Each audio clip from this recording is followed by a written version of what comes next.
ഞാൻ മന്ത്രിയായിട്ട് വന്നപ്പോൾ ഉമ്മൻചാണ്ടി സാറിൻ്റെ ഭാര്യയെ ഞാൻ ഒരു സ്ഥലത്ത് വെച്ച് കണ്ടു. അപ്പോൾ ചേച്ചി എന്നോട് പറഞ്ഞു, ഗണേശ പ്രായമാർക്ക് ബസ്സിൽ കയറാൻ വലിയ ബുദ്ധിമുട്ടാണ്, ഇനി സീറ്റൊന്ന് പടിയൊന്ന് താത്തു വയ്ക്കണേ മോനെ എന്ന് പറഞ്ഞു. ശരി ചേച്ചി എന്ന് ഞാൻ പറഞ്ഞു. താത്തു വെച്ച് കൊടുത്തു. ഉമ്മൻചാണ്ടിയുടെ ഭാര്യ പറഞ്ഞിട്ടാണ് അത് താത്തു വെച്ച് കൊടുത്തത്. അത് ചാണ്ടി ഉമ്മൻ അറിഞ്ഞില്ലെങ്കിൽ അമ്മയോട് ചോദിക്കണം. ഞാൻ എന്നിട്ട് പറഞ്ഞു, ചേച്ചി ഞാൻ താത്തു വെച്ചിട്ടുണ്ടോ സ്ഥലത്ത് വെച്ച് കണ്ടാൽ മതി, പടി താത്തു വെച്ച് കൊടുത്ത ഞാനാണ്. അത്രയും പരിഗണന ഉണ്ട് കേട്ടോ മോനെ. ആ കുഞ്ഞിനത് മനസ്സിലായില്ല. കുഞ്ഞിന് ചേട്ടനെ അറിയാത്തോണ്ടാ. ഇതാരാ ഈ പറയണേ? സ്വന്തം കുടുംബത്തിലുള്ള അച്ഛനോ അമ്മയ്ക്കോ ഭാര്യയോ മക്കൾക്കോ വില കൽപ്പിക്കാത്ത മനുഷ്യനാണ് ഉമ്മൻചാണ്ടി സാറിന്റെ ഭാര്യ പറഞ്ഞപ്പോ കേട്ടു എന്നുള്ളത്.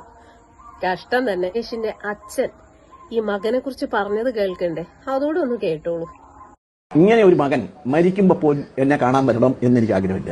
എന്റെ രാഷ്ട്രീയ ജീവിതത്തിൽ എനിക്ക് പറ്റിയ ഏറ്റവും വലിയ അപകടമാണ് 2001 കേരള.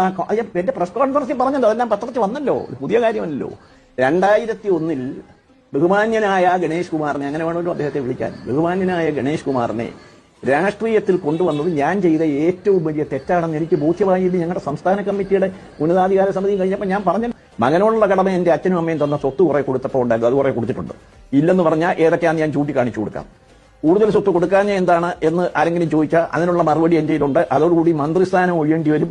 അച്ഛനും മകനും എന്നുള്ള ബന്ധത്തെ പറ്റി എല്ലാവരും അറിയേണ്ടി വരും. അതിലേക്കൊന്നും ഞാനിപ്പോൾ പറയുന്നില്ല. അതിലേക്കൊന്നും സർക്കാരുകൾ വരും പോകും. അതിനുശേഷം നിങ്ങൾ തമ്മിൽ ഇനിയും കണ്ടുമുട്ടേണ്ടത്. കണ്ടുമുട്ടുമെന്ന് ഇപ്പൊ പറയാനൊക്കെ എനിക്ക് അതിപ്പോ എനിക്ക് കണ്ടുമുട്ടണമെന്ന് ആഗ്രഹമില്ല. എനിക്ക് കണ്ടുമുട്ടണമെന്ന് ആഗ്രഹം. ഇങ്ങനെ ഒരു മകൻ മരിക്കുമ്പോൾ പോലും എന്നെ കാണാൻ വരണം എന്നെനിക്ക് ആഗ്രഹമില്ല. ഞാനാണ് മരിക്കുന്നതെങ്കിൽ ആഗ്രഹമില്ല. കാരണം എന്തിനാഗ്രഹം? ഞാൻ തിരുവനന്തപുരത്ത് കിടന്ന കാലത്ത് എന്നെ ജയിലിലിട്ടേക്ക് ഒരുപാട് തോന്നിവാസങ്ങൾ സ്വയം നടത്തി. ഞാൻ ജയിലിൽ നിന്ന് ഇറങ്ങിക്കഴിഞ്ഞപ്പോൾ ഞാൻ എന്റെ പാർട്ടി പ്രവർത്തകരുടെ മുഖത്ത് നോക്കാൻ കഴിയാതെ ഇറങ്ങിയത്.